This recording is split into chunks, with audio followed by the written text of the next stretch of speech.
Hi, welcome to Psychic Tapestry. I'm Ken Kessler, and she is Toni DeMaio. Hi, Toni. Hi, Ken. Hi, everybody. It's great to be here. And we are, it's great to be back. We are back. It is great to Um, be back. for those who don't know who are listening to this later on your favorite podcasting site, we've been off for a month or so, but it is wonderful to be back. We are recording this live Tuesday evening on Zoom. So if you are listening to this after Tuesday evening and you didn't know we did that, um, follow us or just check on our website and hopefully you can join us next time. We should be back in about 2 weeks. That's usually how we do it every other Tuesday, Yep. um, depending on so many things that are out of our control. Yep. Um, this is usually the part we've been doing this on Blog Talk Radio for a long time, and I've been giving out Yes. all of the other stuff, and I'm just used to doing that. But I don't need to do that now. There are some other ways you can connect. Facebook.com/Psychic Tapestry and at Psychic Tapestry on X, formerly known as Twitter. And we also have a website, psychictapestry.com, that you can find us that way and connect, learn more about us if you choose, all that kind of stuff. Tonight, we are delving into a topic that we were going to do about a month ago when Yeah. we went on hiatus. So now we're going to do it. And the topic is soul contracts. And I have many questions. I'm going to try not to monopolize all the time so everybody else gets to ask theirs.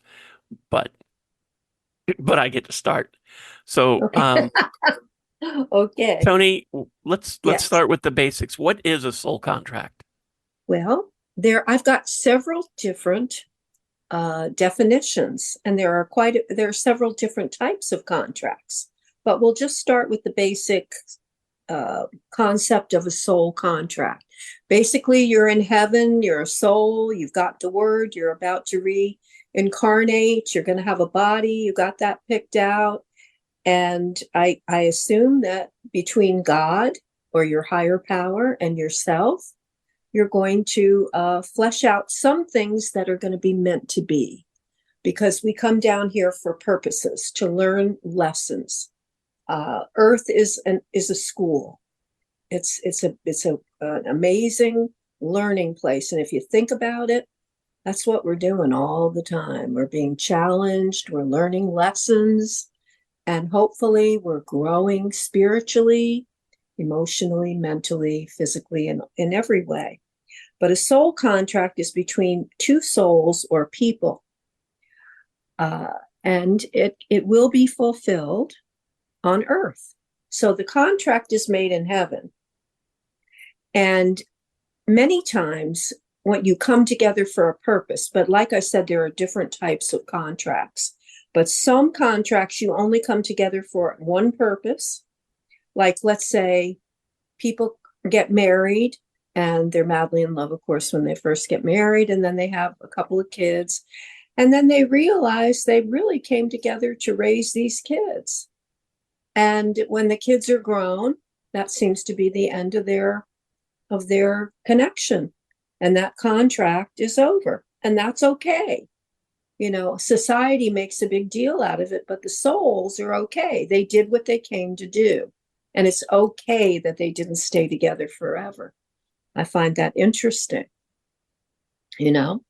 So also, it says the value of the contract could be either children, career advancement, financial gain, a life lesson that the person couldn't learn any other way, or simply time spent with someone special. Like, let's say you have best buddies on the other side and you always incarnate with that person and you come back to be best friends. And that goes on and on and on through all the lifetimes. It's very cool. So basically, soul contracts are agreements made before birth between you and members of your soul family. So for the most part, the people that you're making the contract with are part of your soul family, and you are always incarnating with those same people. Yet they play different parts in each lifetime. And Ken will probably remember how we met, which was when I was being interviewed by him about the love trilogy, whatever that thing is that I wrote. I can't remember the name of the thing. But anyway, there are three books about my past life that I had remembered and my present life.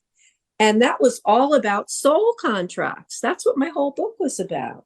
Because that's why I remembered that past life in the dreams, because every relationship in that book is about someone from the past who is again in my life in this lifetime, yet playing a different part. I'm not going to go into the whole book, but basically that's the concept.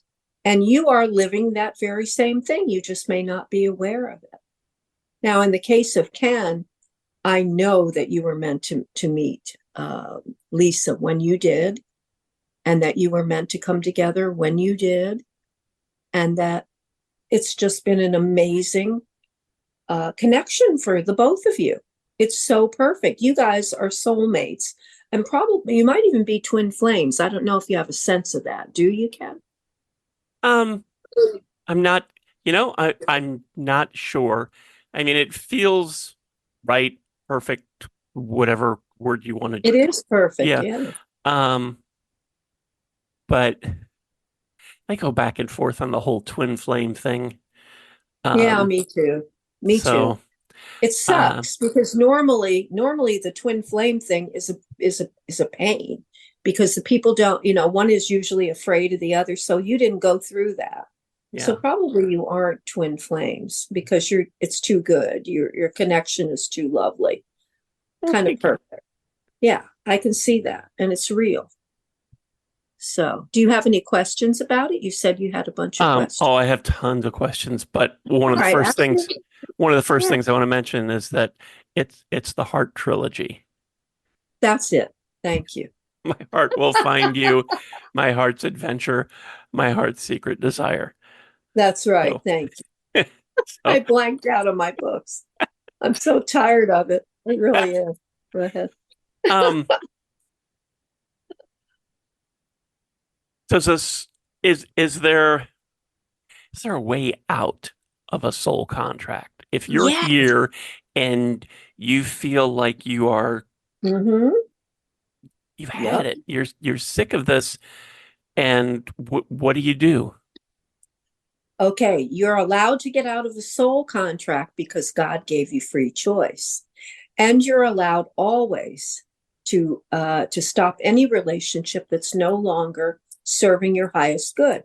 Let's say you marry somebody, and well, I married somebody once, and they were on medication that I didn't know about, and they ended up being bipolar and half crazy.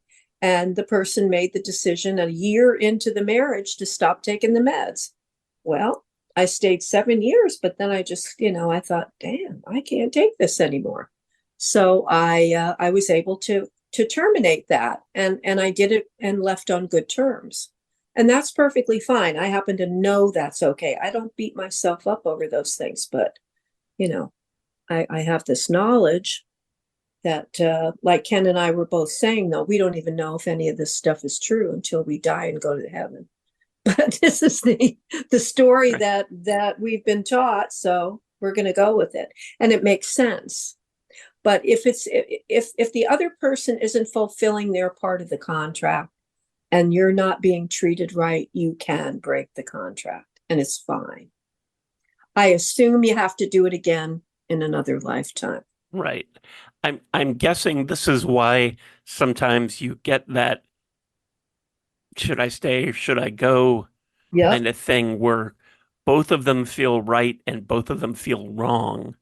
Yep. And you just and it makes you nuts trying to figure out what to do. Um, what can I have other questions, but I'm and I apologize if this is being selfish, but what can you tell me, if anything, about my soul contract? Well, like I said, Lisa, that's Right? what sticks out to me. And I think you were also supposed to have, an influence on the children, on Okay. your children. That's part of it. And then there's an interesting aspect to soul contracts. We can be we can have soul contracts with pets. And I want to tell you that Benji definitely was part of on your soul contract journey. And I Yeah. think that Rascal is too, you Oh, know, that's nice. and That's nice. all the animals you've had. And didn't they feel special to you? Yes. Like, yeah, Yes. like you knew them forever and they were Yeah. really part of the family. Yeah. In fact, um, I had several experiences after Benji died.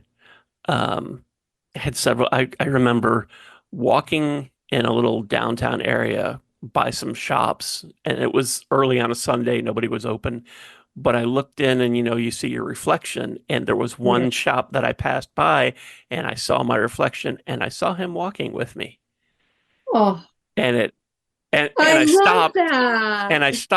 and then he wasn't there, but Now, this is after he passed, right? yes, yes. Yeah.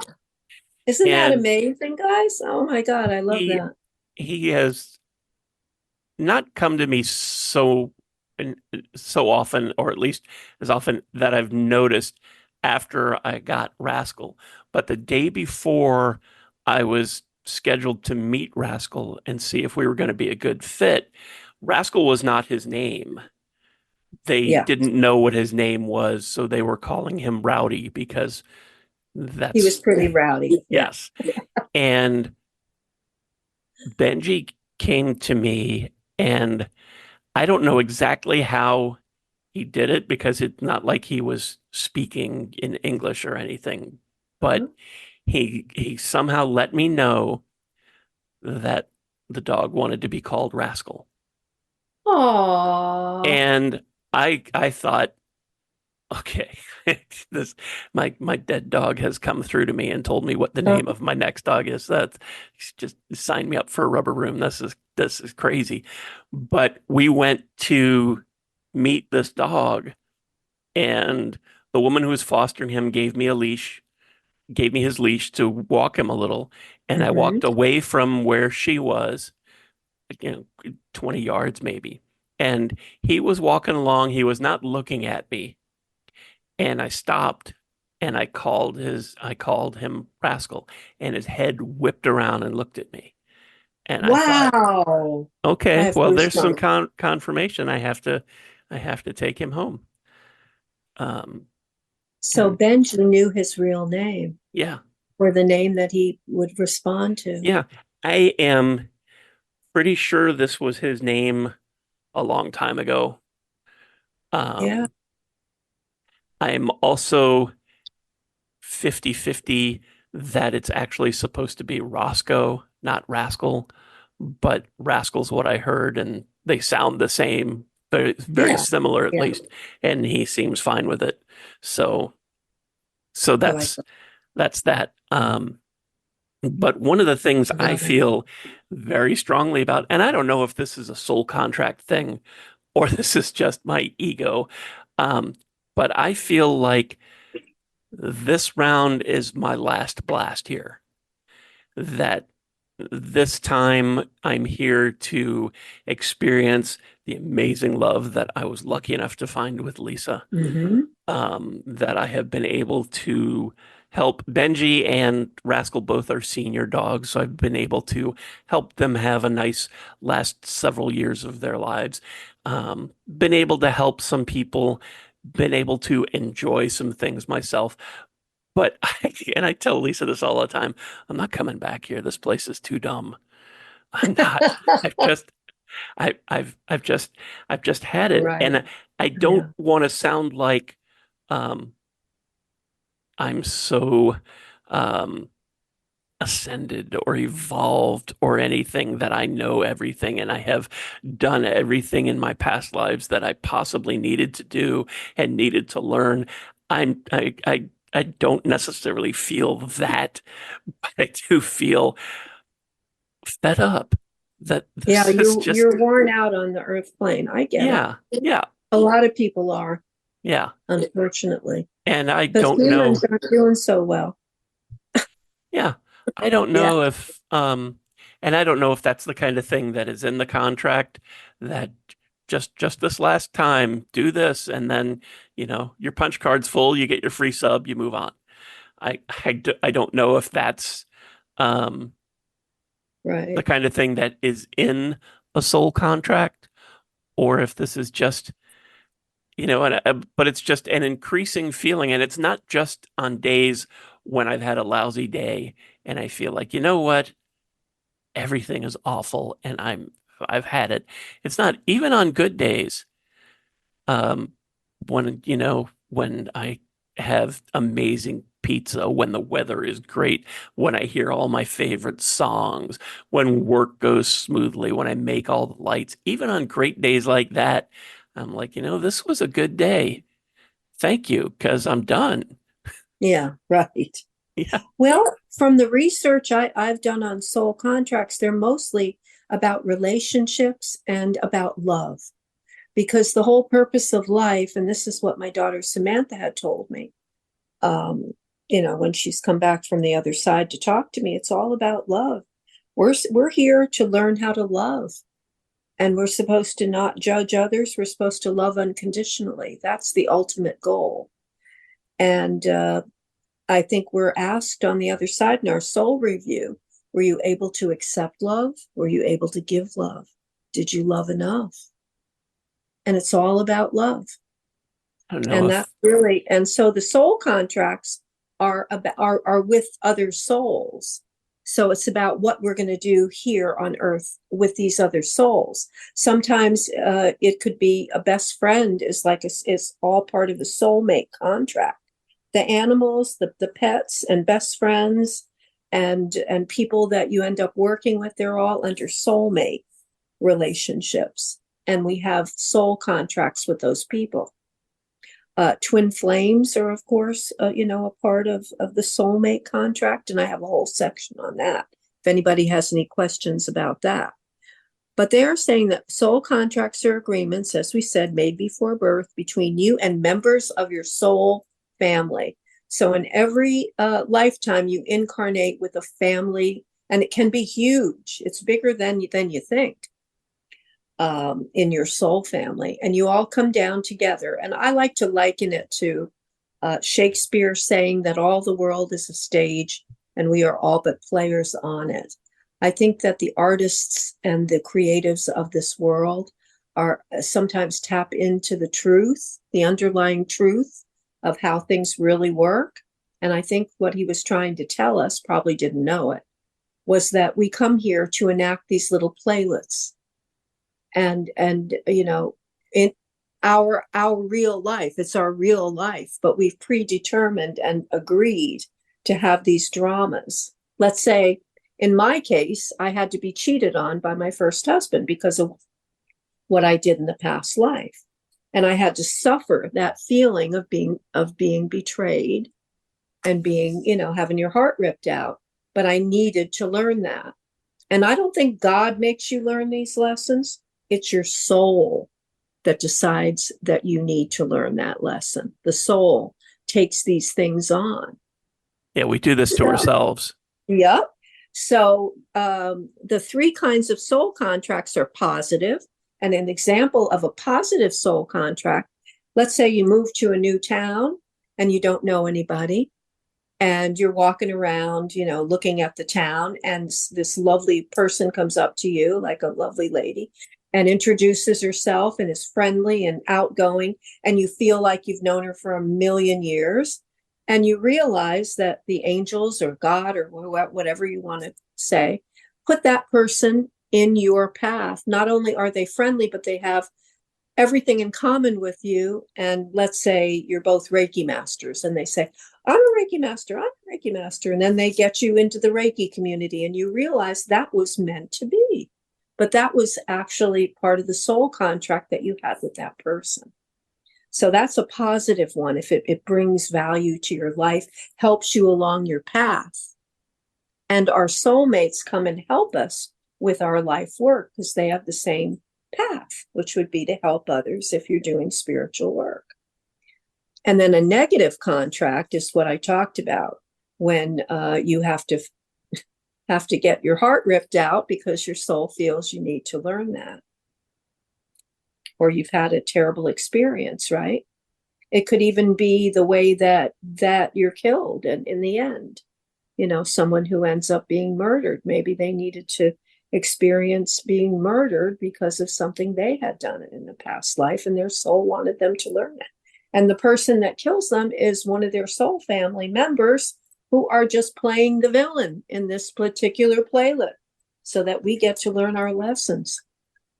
I feel So like that's, there's a lot of this that mirrors some of the conversation we had about past lives, yeah, because on the one hand, it would be kind of nice to know who's in our soul family even this time around, but I don't think we're supposed to. well, if you're psychic, you can kind of tell, right? Don't you think? Because you have abilities. And when Yeah. you meet somebody that's so special, like let's take Lisa, for instance. You felt like you knew her for a million years when you met her, correct? Yes. Yes. And you could tell her anything, and it was just such a beautiful, and I've had people like that in my life. So many of them. And It's incredible.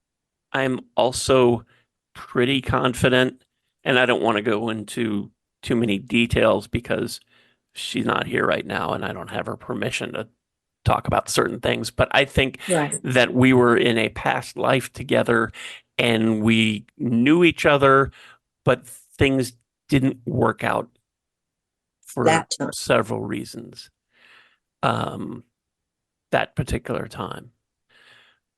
But it would This time. be, Did. you know, a little a little knowledge can, can really, Yeah. because it's when you hear about this kind of thing, you start thinking about the people in your life, um, close blood family, spouse, kids, um, good friends, coworkers, people you admire, who you may or may not know, and you want them all to. Yeah, I hope every one of them is in my soul family. Um, Mhm. and it's tough to. It's like so much in metaphysics. It's tough to get your ego to shut up so that you can really feel and get the difference between that would be neat if that were true and Mhm. it is true. Um, I've talked about my connections with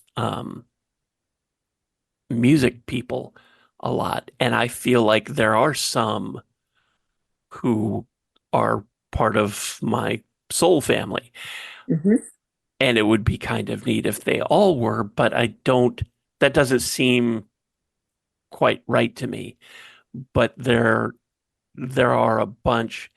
Um, I remember sometime in the last 10 years when I had heard that somebody passed away, and this was someone who, um, and I'm not intentionally, oh, I am intentionally being vague about it because name dropping is, anyhow. They were sick, and Right. it was not a surprise. But when I got the little CNN notification that they had passed away, I just broke down, Right. and it was absolutely heartbreaking to me. And I knew this was coming. This wasn't a surprise. I never really met this person, never talked to them. Um, but You felt like you knew them. just when that happened, I absolutely just lost it. And I have not had that reaction to really anybody. And my apologies if any music people on the other side are listening, and now I've alienated them because I didn't care. It's not that I didn't care, but I never had that kind of reaction when Elvis died, when John Lennon died. It hurt. I was really sad, but I didn't have that sort of reaction. and both and using both of those, Elvis and John Lennon, those were shocking. Yeah, they were. I remember. And I was shocked and I was really sad, but I didn't burst into tears like my best friend or my brother Right. had died the way I did with this other death. And it just, and I, so I just feel like that probably means that there was a connection there. Yes, a soul connection, And, definitely. and I'd love to be able to say that Elvis and John Lennon are part of my soul family too. How cool is that? They But could it be. doesn't, They could be. but it doesn't, to me, it feels more like I'm saying that would be cool if that were true, but it doesn't feel exactly, they're special to me. They certainly are, but it doesn't quite feel like that extra, Yeah, going that extra mile. right. Um, but and I tell Lisa often that I'm not coming back, and she says, "Oh, you will. You'll get onto the other You'll side, come and back with her. You'll you'll come go, back with her. wow, that was quite a rush. I can't wait to go back." And I tell her, "You're dreaming. There's no way. Mhm. I'm not signing anything. I am not coming back. I'll go somewhere else, whatever the next is. I'd be willing to try that out, and I say Right. that now. Who am I to? I'm just a little piece of a soul in a meat suit, um, but Yeah. I wonder about it, and and I get these feelings too when I am having a tough time, and I can't help but think, did I sign up for this? How stupid am I that I signed up Mhm. to experience this crap? And it does feel like that sometimes. And when you're in it, you can't see the big picture. Sometimes you can never see the big picture, but I think back on some of the difficult excuse me, the difficult times that I went through, and now with the passage of time, I can see what I learned, how I grew, how those things were actually good for me. But boy, at the time, no, this is all stupid. No, terrible. Yeah, Yeah. there's a lot that isn't fun on Yeah. Earth, that's for sure. So, do you have any other questions about it? Or should we move on to other things in the soul contract story? Well, Or should we ask the what else others? have you got? Okay. Well, they're saying here that there are several different types of soul contracts. We have the karmic contract, where two souls make an agreement before birth to help each other on their path. So they have similar paths. We kind of touched on that a little bit earlier. Like they'll be doing the same type of work. Maybe they'll both be doctors, or maybe one will be the crucial mentor for the doctor or whatever. It could be just anything, spiritual people, whatever walk of life. But the two people came to work together. And like I said, it's all about love. Trying to learn to love unconditionally is the ultimate goal. That's what we're all trying to do. Well, let me ask you this, Mm-hmm. and I've mentioned this before. My primary guide, Parker, and I Mm-hmm. were twin brothers centuries ago, and come we've gone back and forth through time being primary guides for each other. Right. Is that would you say that I have a soul Yes, contract with you have a them? soulmate contract, I would say, with Okay, that person. Yeah, that would be a soulmate contract. And it can be friends, a deep friendship that lasts, or the brotherhood thing, which you have. I think you have a brother connection, but that he's a part of your soul family, obviously, right. and you have soulmate energy between the two of you. And the soulmate contract is another type, and that's an agreement made before birth to have a long and productive relationship with this person on earth. It could be your best friend, your family, a mentor, romantic partners, wives, husbands. It could even be healthcare providers, they were saying, the person that comes and helps the person, someone who's ill. They show up and become very close to them. And in these soulmate relationships, we are challenged and we support each other to bring out the best in each other. And this is why a lot of times people will ask me in a reading, who am I supposed to marry? Who is the person I'm supposed to marry? Well, the answer to that is you get to choose because you do have free choice. But many times there is a contract, and that, ahead of time, a soulmate contract where you are supposed to marry certain people, but you still have free choice. So it's always up to you. And I think that these soul contracts do contrast against the idea of free choice. So most of our lives we create with our thoughts and with our decisions on a daily basis. But there are some things that are under the contract that are meant to be, some big things. When we were talking about getting out of uh your contract, Mm-hmm. Yeah, maybe you can get out of it this time around, but you still right. have to next time Yeah, you're back, that's you true got to do it because again. they say the soulmate contract, the karmic contract, even the twin flame contract, they go on through different lifetimes. They're not just in one lifetime. So you have ties with these people forever, for eternity. It's interesting with these souls. I'm calling them people. Well, they're people when they're on Earth. Yeah. So the twin flame contract supposedly is two halves of a single soul. And when they meet, they feel an intense sense of familiarity, recognition, and longing, as if they've known each other forever, because they probably have.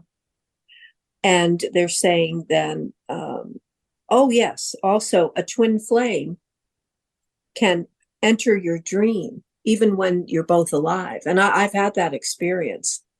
I often meet with my first ex-husband, who played a villain for me in this lifetime, but I learned like one of my biggest lessons. I'm not mad at him anymore at all. But anyway, he only shows up in the dream. We don't really interact on Earth because we don't have any reason to anymore. But it's a meeting of our higher selves. And I will remember a dream where I meet with him and we have these beautiful conversations about all kinds of crazy things, and about the kids that we had together, and about, and it's very interesting, you For know. anyone who doesn't know, um, what exactly is a twin flame? A twin flame is the half of a single soul. So it's like two people. It's like one soul has split into two separate souls, but they're all a part of the same root soul. So that's a crazy concept. And the whole idea of twin flames just kind of makes me crazy, because the characteristic of that relationship is that it's going to be difficult. Traditionally, one side of the relationship, one side of the soul is going to is going to be scared and resist the relationship. And then the other one is always chasing after the other one, trying to get them to come and be with. Oh, it's just crazy. I have So, I have come across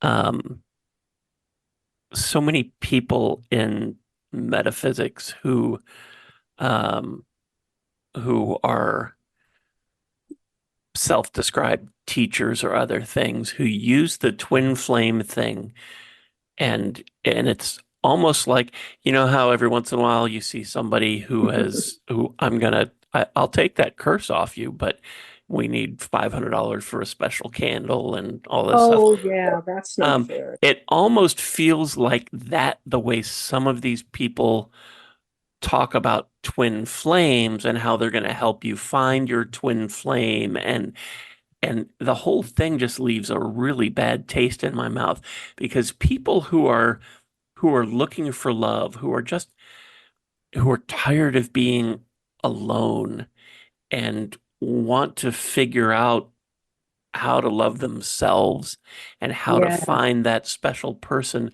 get sucked into this because it sounds so good. I'm going to Hmm. help you cut through everything and find your twin flame. And it sounds so good. I'll pay whatever it costs, which usually is what happens. And then they can always fall back on well, you have free will and so do they. So thanks for your Hmm. $1,500. And it's just, uh, yeah, the whole Shame. thing just, I, I, Yeah. I don't want to I say I heard, hate it, but yeah. I don't like when they do that either. yeah, I learned something today about twin flames. Sometimes the twin flames do get together and they're very happy, blissfully happy.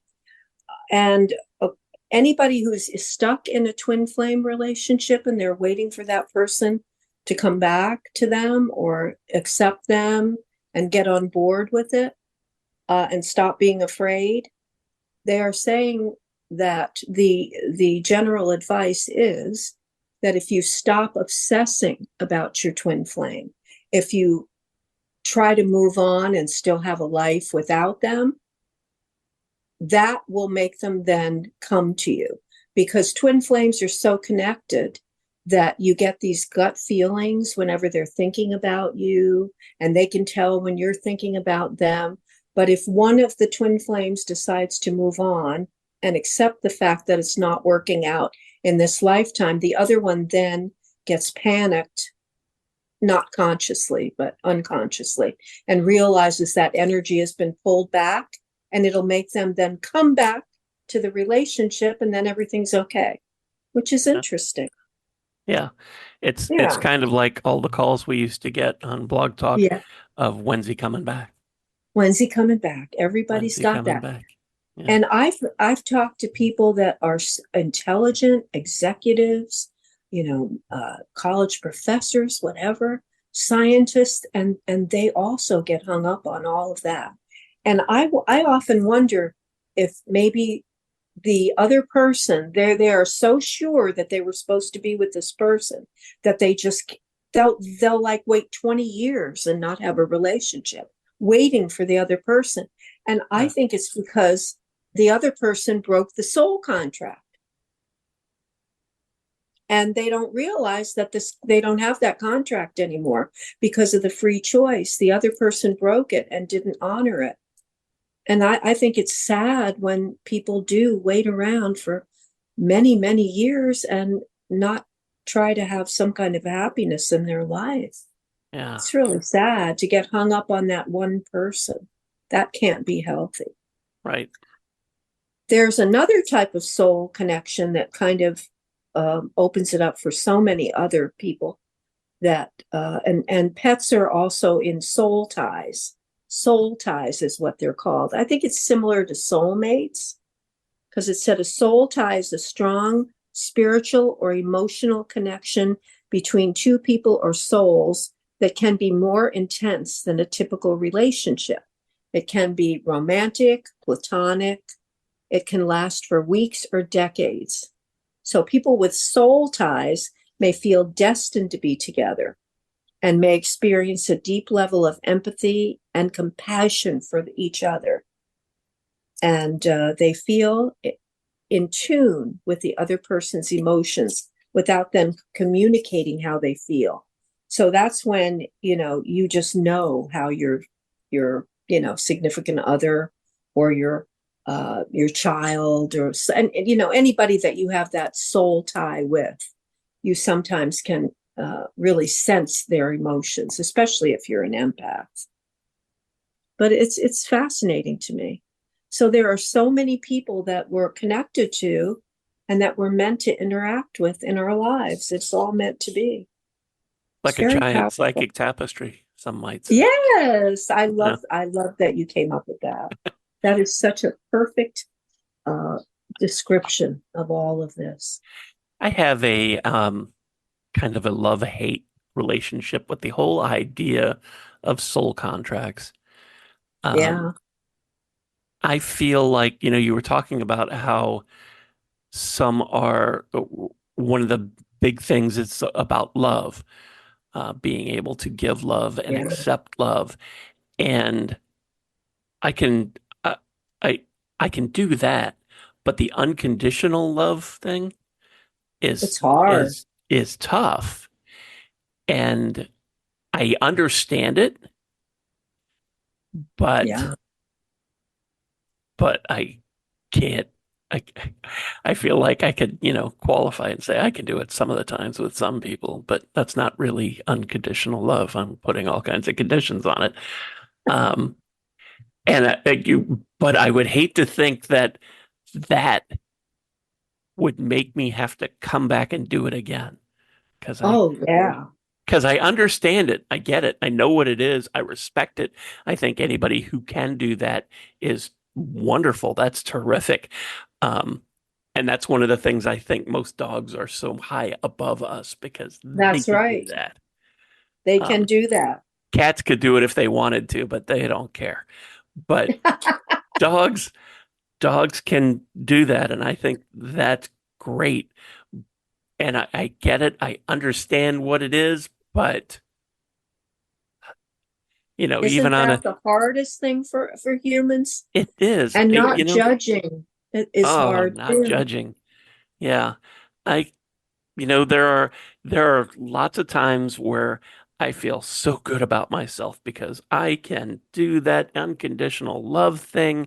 I can not judge. I can look at the situation from the other point of view and come up with things I didn't think about and be able to do all that rather quickly so that I can actually love that person and try and Right. help if I can.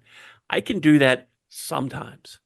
And Yeah. sometimes I haven't had enough sleep or I haven't had enough to eat or I'm Yeah. just cranky for whatever reason and that guy cut me off in traffic and I can't say enough bad things about him. There's no there's no there's no You crack unconditional me love up. there. You crack Um, me up.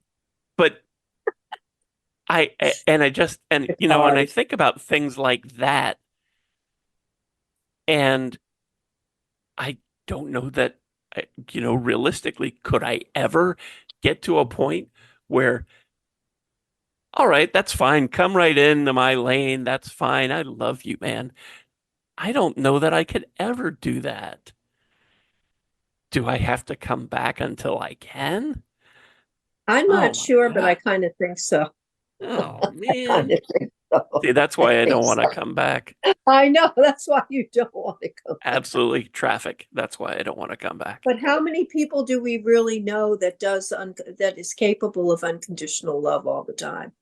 Not too many. Mother No. Teresa, maybe, but I heard she was kind of mean. She had a mean side. She I could don't be know. pretty tough on people. But and if nobody can do it, does that mean that we're all just being recycled over and over again? Yeah, we And are we're all basically. just, for want of a better word, we're all just too stupid to be able to figure it out. So we got to keep Yep, coming back. I think that's the And case. as humans, we are so good at making problems so that we can make more ways to annoy each other. Yeah, I mean, social media came out of nowhere and it's a hellscape. And you want to it talk about kind of is. unconditional love, don't get on Twitter. I mean, Oh yeah, yeah. I and I don't get on Twitter. it doesn't and you don't even have to say anything to try and provoke somebody because they're all out No, there. There are plenty who are ready to do something, to say something to you, no matter what you post, and then to be able to go, that's all right. I love you, man. No, I, on my best days, I just block. And I don't hmm know, and I don't feel like blocking somebody's necessarily unconditional love. I feel like, oh, can just block somebody, write that down on the other side there. All right. Yeah, Um, it's hard. It's hard. Life is hard. It's hard to do it right, and it's hard to love. It is. Some people are easier to love than others, and we don't know everything, but that's basically what I know about soul contracts. Does anybody else know more about it out of our group of people that we have here? Does anyone have I don't anything know. you'd like to I don't add know. today or I'm gonna a uh question? I'm gonna go around in the order that they are on my Okay. screen. Let's go Okay. over here to Heather. Heather, Yeah. do you have soul contract knowledge or questions? I think y'all were answering it. One of my questions, which I think y'all answered, was the difference between like a romantic soulmate and a twin flame. But it Yeah. sounds like the main difference is that a twin flame is not necessarily is maybe I don't want to say turbulent, but kind of a difficult situation versus It's a romantic often, soulmate. it's often difficult, but I don't think it always is. I was trying to do as much research as I could on it today, but they said that very often they will make it back to each other and everything will be fine. But one of the characteristics of a twin flame relationship is that on and off thing, where they keep Okay. coming back and then they break up and then they try again, and because they're just trying to get it together, pull it together. And I Okay. think the feelings are so intense that one of them gets scared and thinks they're going to get killed or hurt because they love this person so much that they can't handle the idea of not being with them, I think. Right. So Okay. That answers it. Thank you.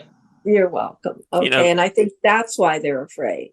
and I think this is a great example of how we are our own worst enemies because Yes, I agree. because there's the Hallmark Channel and there's all these romantic comedies and we see those and they're so perfect and in 90 minutes they solve all their problems and live happily ever after. And we want that, but real life is tough. I think about like the movie Sleepless in Seattle.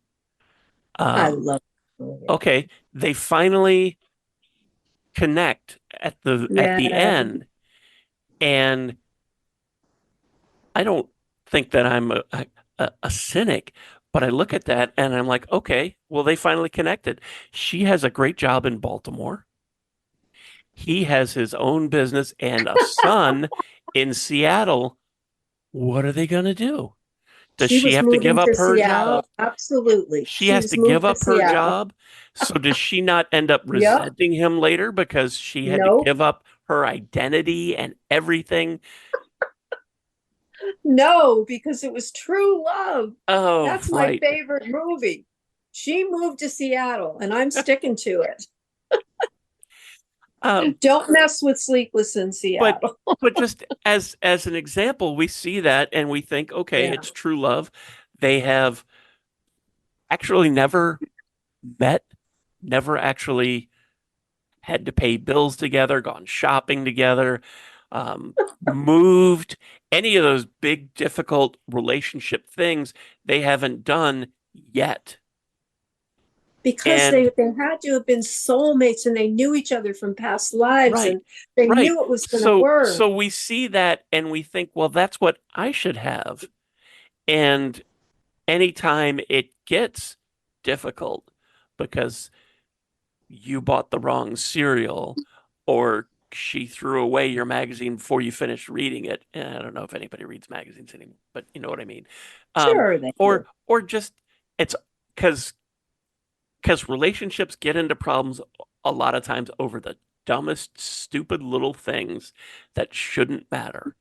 But you got to pick what we watched on Netflix last time. It's my turn.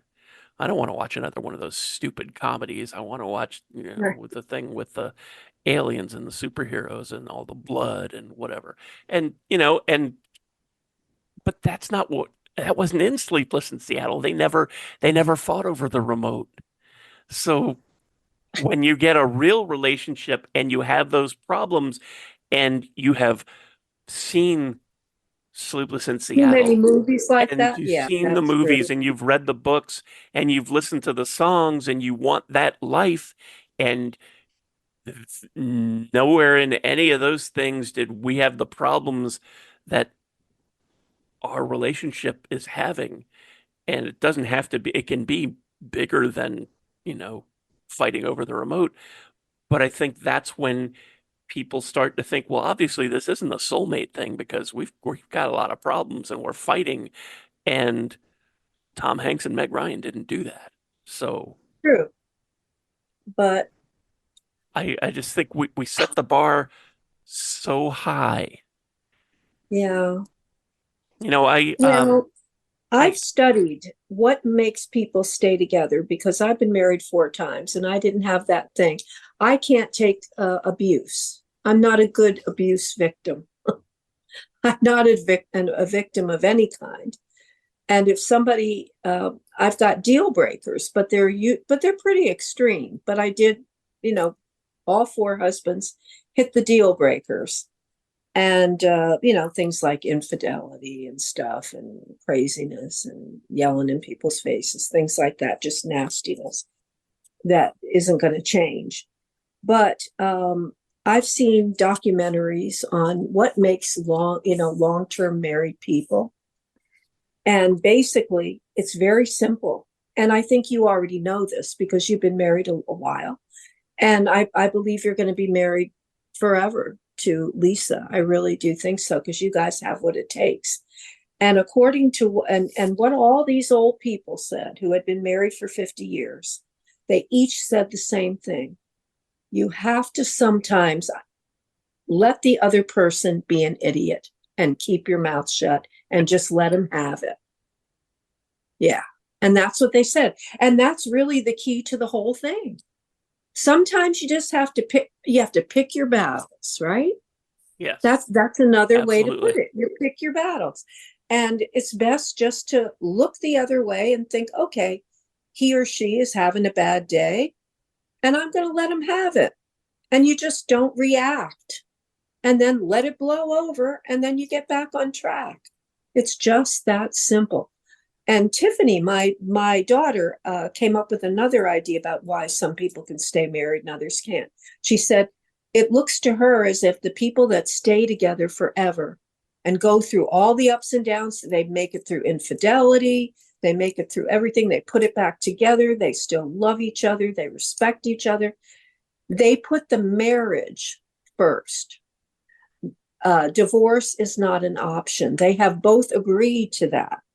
So they have decided that they're going to stay together and work stuff out no matter what it is. There are no deal breakers. And I think that's what you have to do to stay married. It's just that simple I think people hear about, and that hard. oh yeah.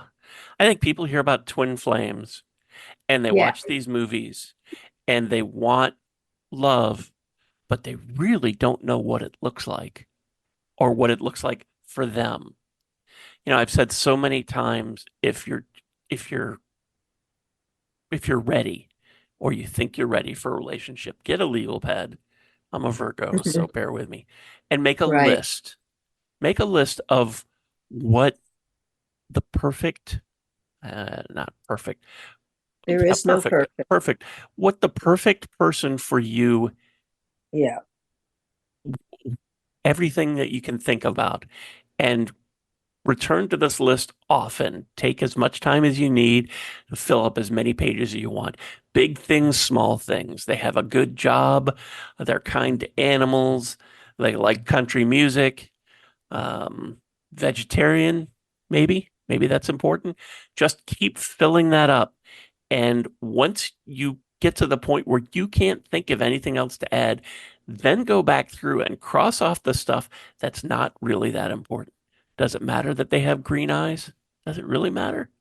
Hmm. If it doesn't matter, cross it off. And once you go through and you're honest with yourself and you cross off those things that don't matter, you're left with a pretty good idea of what you're looking for. And that helps you find it. Because if you don't know,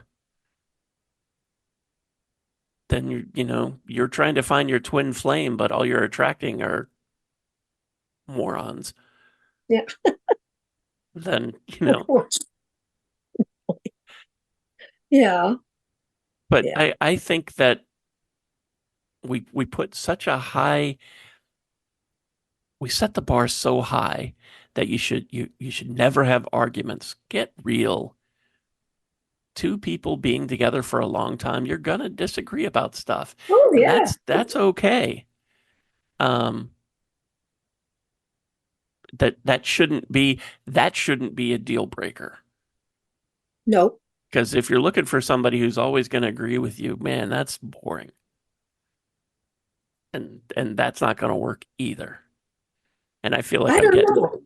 I've got one old friend who was widowed, and she met a guy and he was widowed, and they've been together now 5 years and they have never had a fight. And they are blissfully in love.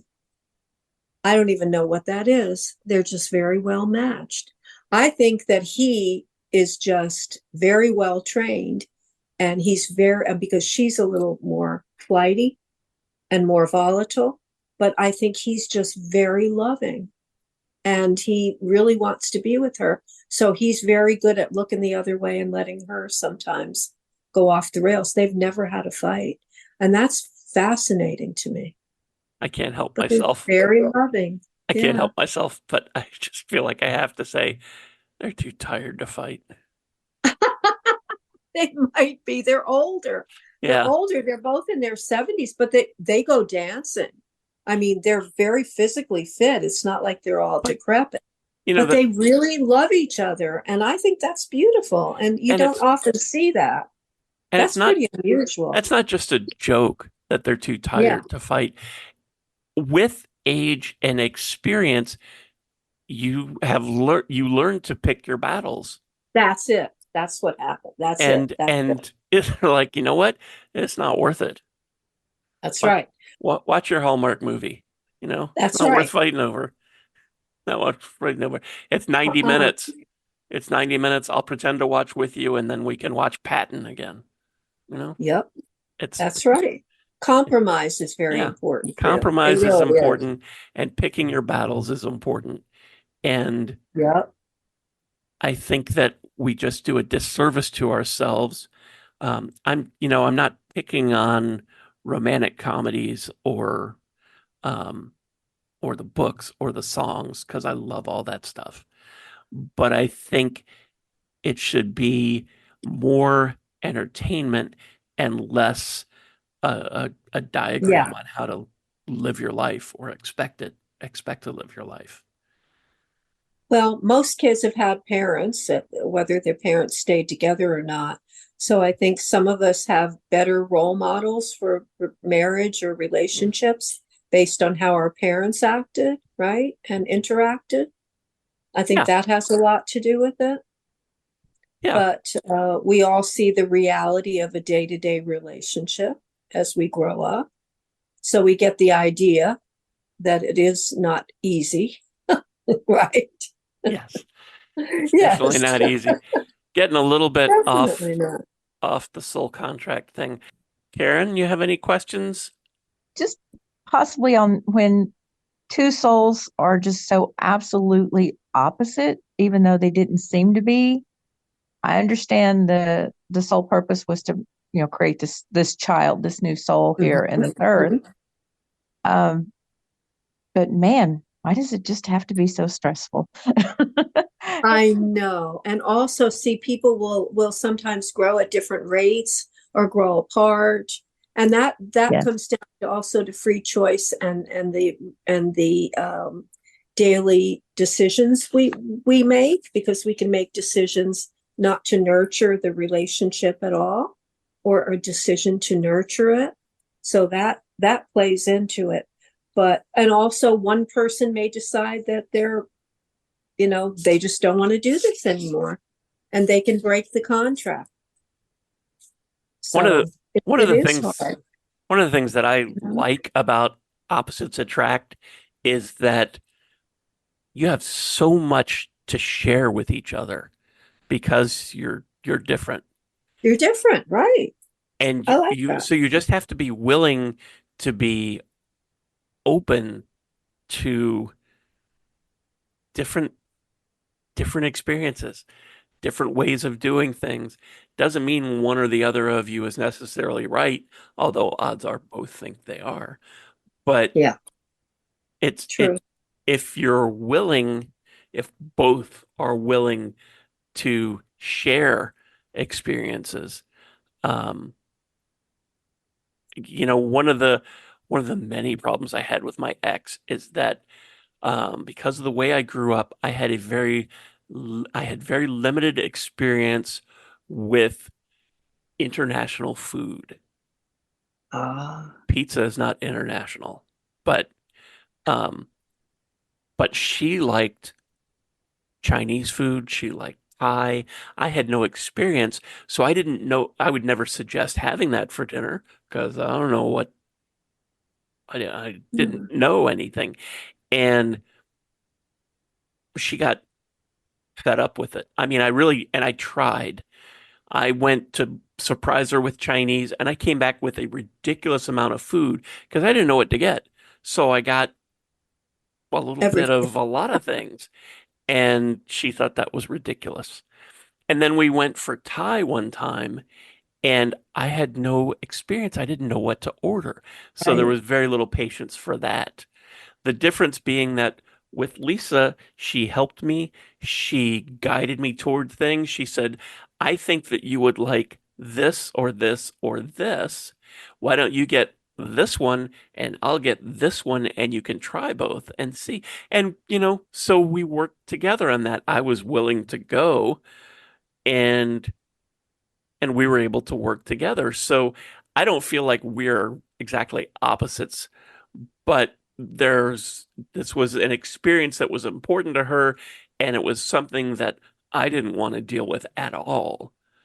But I was open to doing that, and she was open to Working with having you and some loving you. patience. Yeah, And yeah, patience and love. And yeah. the other person in your ex was just, I think, being very judgmental and very hard. I mean, what a Yeah. silly thing to wreck a relationship over. Well, Food choices, that right? was Can you tip of the imagine that? iceberg. I mean, Yeah, but I that could was do just one more. of the I could things. fill up a whole lot of podcasts with that, but I don't want to. Sounds to That's me there wasn't a lot of love in that particular person. No, no, I don't think No. so.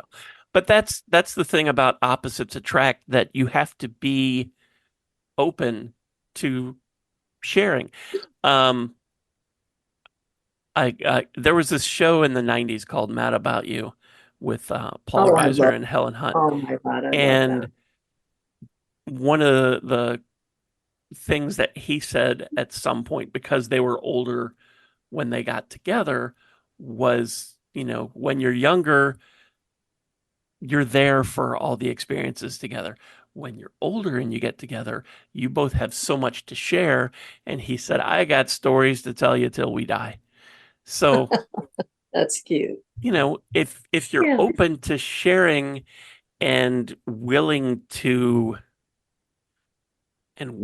share and willing not just to share your stuff, but to allow for their stuff, I think the opposites attract thing can work.